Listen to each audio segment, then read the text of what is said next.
Hello guys! Welcome to my mini vlog. Ito na yung ating content na pa-cooking show na to.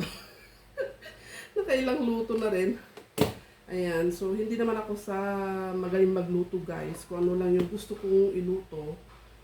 Ito nga, yung naisipan ko kanina is binagoongang baboy. So ayan, duman ako kay Mang Doming sari-sari store ng alamang, kamatis, bawang sibuyas, luya. At ito naman yung ating 1 kilong baboy. O, diba? Pa 1 kilo naman tayo dyan, guys. Ayan, so, let's go! Let's cook na. Ito yung mahiwaga nating kawali. Mahiwagang kawali.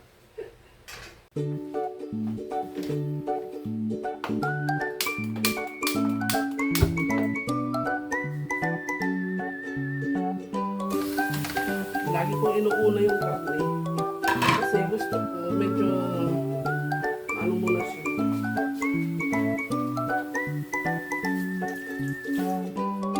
Yan, tapos yung takip natin hindi naman kasha.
Pwede na natin patayin yung apoy.